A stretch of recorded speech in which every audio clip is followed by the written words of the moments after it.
Tento mobil stojí len 179 € a vyrazí ti dých. A nie je to spolupráca, tento mobil je fakt taký dobrý. Mám tu CMF Phone 1 od spoločnosti Nothing a je to za poslednú dobu jeden z najoriginálnejších mobilov, ktorý sa silno odlišuje od všetkých ostatných výrobcov na trhu.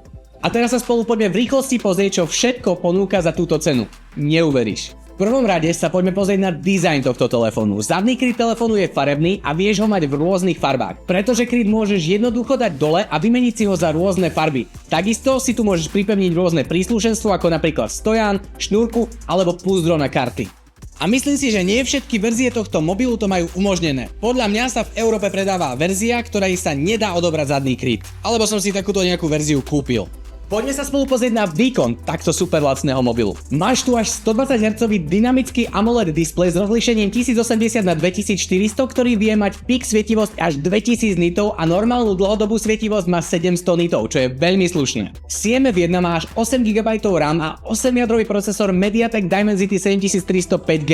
Ten je v benchmarkoch o niečo lepší ako napríklad Snapdragon 782G alebo Snapdragon 6 prvej generácie. Procesor je hlavne šetrný a aj keď som sa snažil mobil vybiť, tak som s tým mal dosť problém. Má až 5000 mAh baterku, čo je mega slušné a vie v pohode vydržať 2 dní bez nabíjačky. Je tu inak 33W fast charging, ale iba káblo. Veľmi slušná čítačka o tlačku prstov. A máš tu všetky softverové výmoženosti od Nothingu, takže mobil je pekný aj zvnútra. To, čo je na Nothing Phone už veľmi známe, je, že majú príjemnú nadstavbu, ktorá necháva Android 15 takmer úplne čistý. Inak je tu dual SIM slot na 2 SIM karty a takisto si tu môžeš dať 2 TB microSD kartu. No a poďme sa pozrieť aj na slabšie stránky tohto mobilu, aj keď v tejto cenovke mu nemôžem vlastne nič vyčítať. Nie je tu samozrejme bezdrôtové nabíjanie a nie je tu ani NFC na platenie mobilom. Kamera takisto nie je žiadna sláva. A vec, ktorá mi veľmi vadí, je, že mobil má iba jeden reproduktor na spodku zariadenia, ktorý vieš ľahko zakryť. Ale čo by si čakal za 179 € ty? Ja neverím, že existuje lepší telefón ani za 250 €. Ak si myslíš, že áno, tak mi napíš do komentu, ktorý to za teba je.